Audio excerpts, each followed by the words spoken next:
Right now, inside the South Florida Everglades, humanity's most advanced technology has officially hit a dead end. High-tech thermal drones and multi-million-dollar bounty hunts are crashing straight into a wall, completely blinded by a biological network that is evolving faster than we can track. For over 20 years, the world took it for granted that this massive wetland had permanently surrendered to hundreds of thousands of invasive pythons. But the latest field data from 2026 is exposing a massive system failure.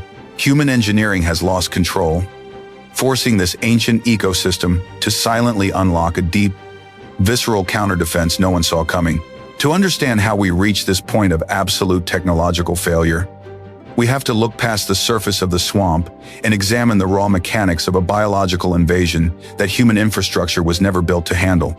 The blueprint for this ecological collapse was drawn in the late 1980s and 1990s, fueled by a booming, unregulated exotic pet trade near Miami.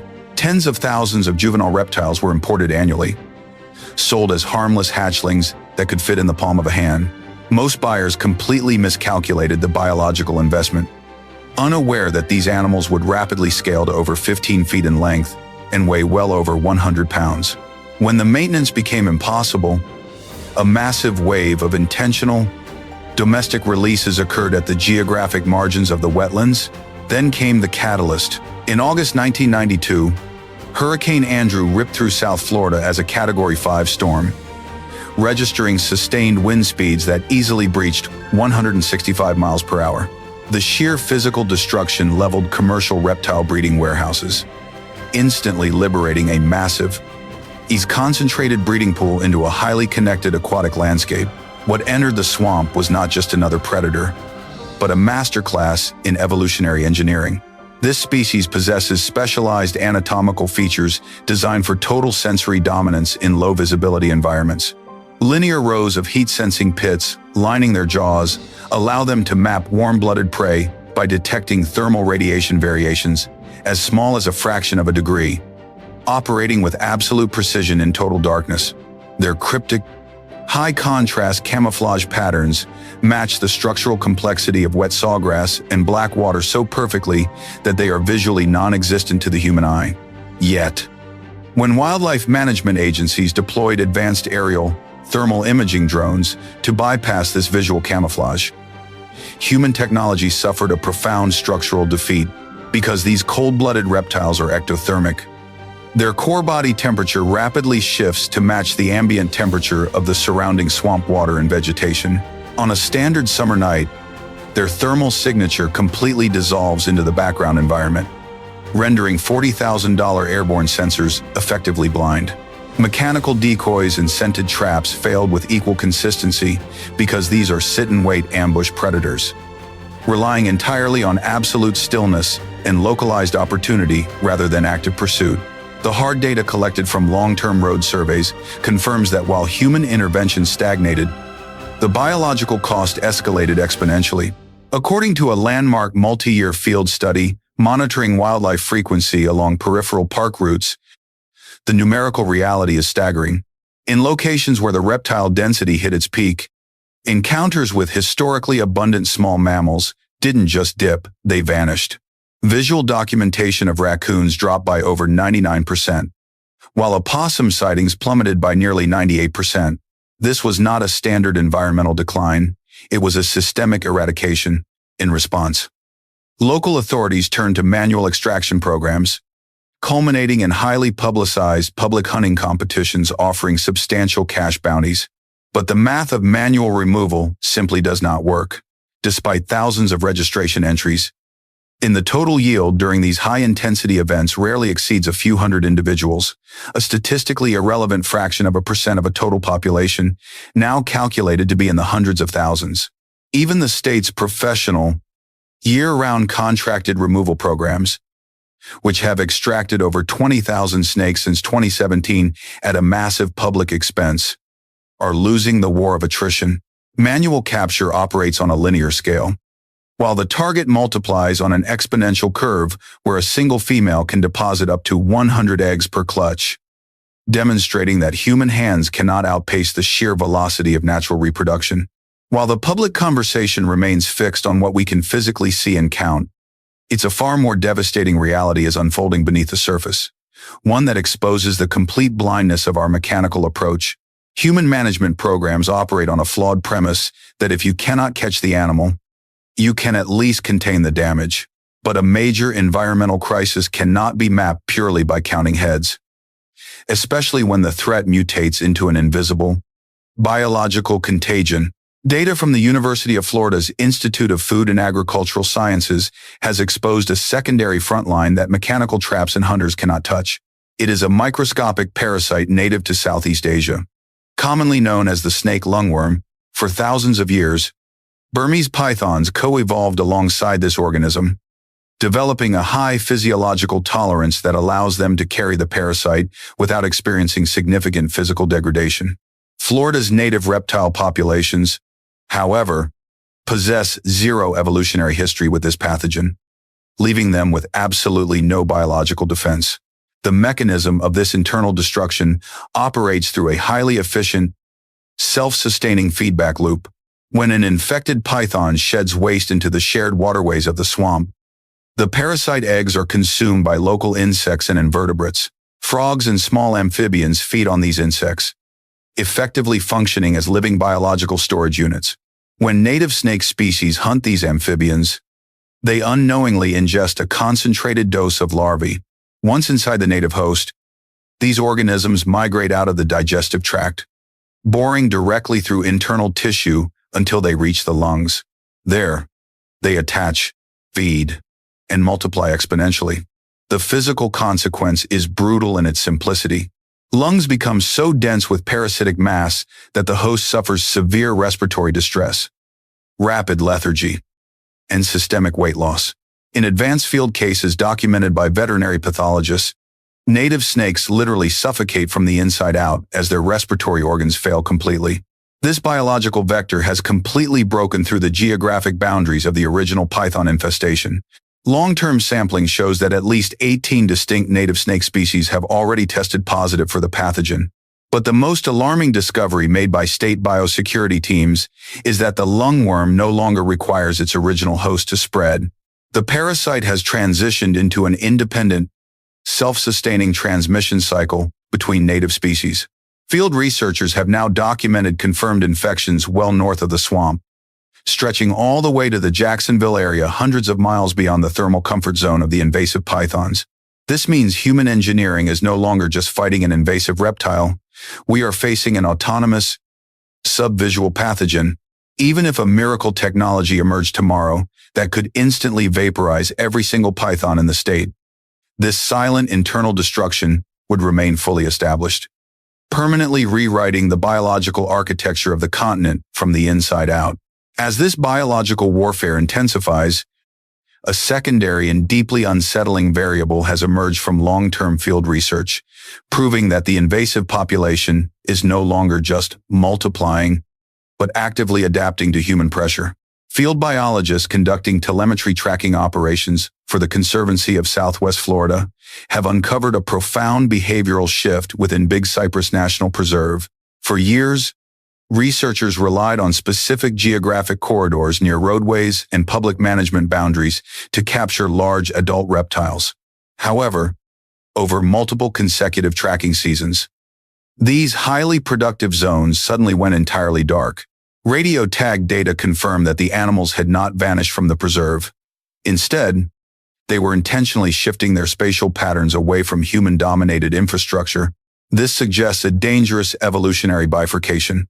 While human extraction teams easily remove the boldest, most conspicuous individuals, natural selection is actively favoring the highly cautious, elusive, and silent variants. Our own aggressive harvesting campaigns are inadvertently functioning as an artificial selection mechanism, refining the surviving gene pool into a super predator that is increasingly impossible to locate. Yet, precisely at the peak of this evolutionary standoff, the swamp has thrown an entirely unpredictable biological paradox into the equation. Extensive field testing conducted inside heavily degraded wetland zones has revealed a stark anomaly concerning the spread of the lungworm pathogen.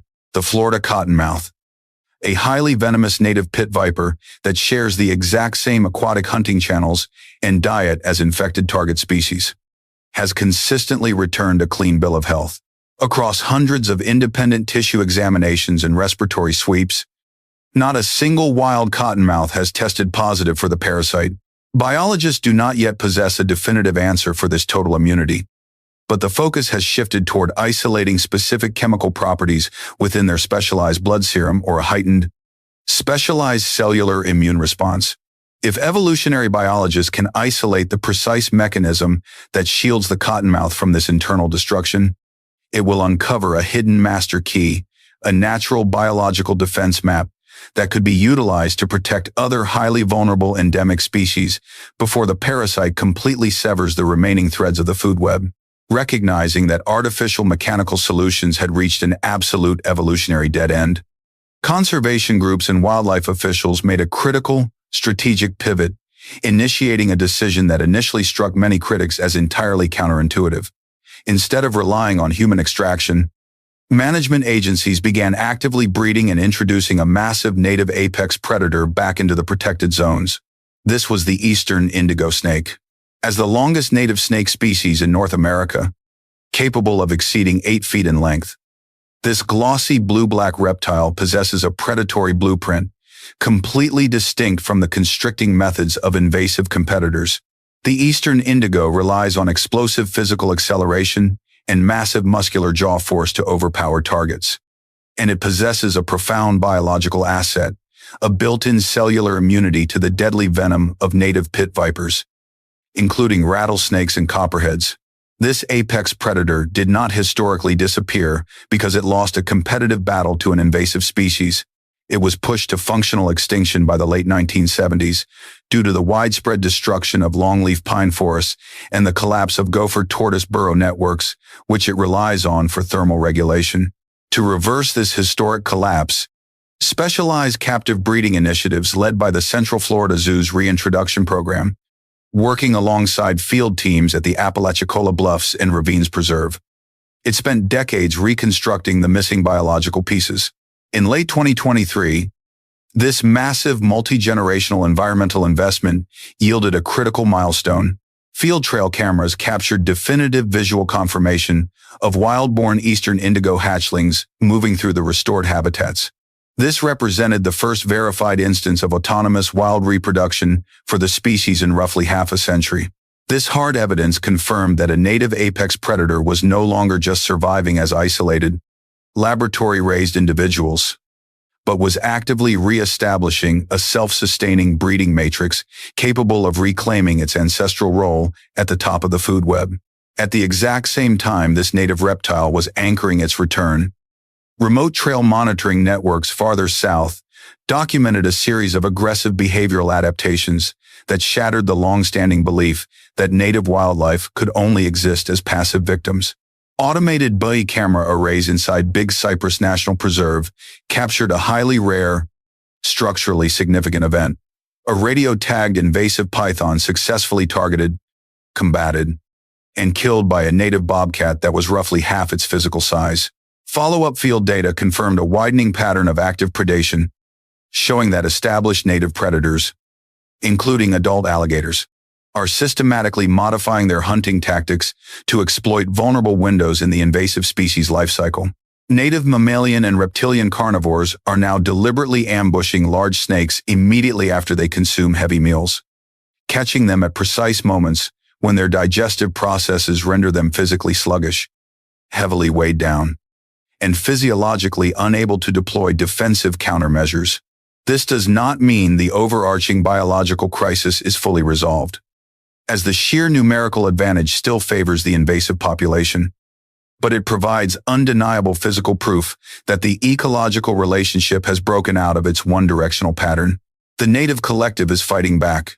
All of these biological threads are now rapidly converging toward an unprecedented ecological outcome that predictive climate mapping models cannot forecast with absolute certainty.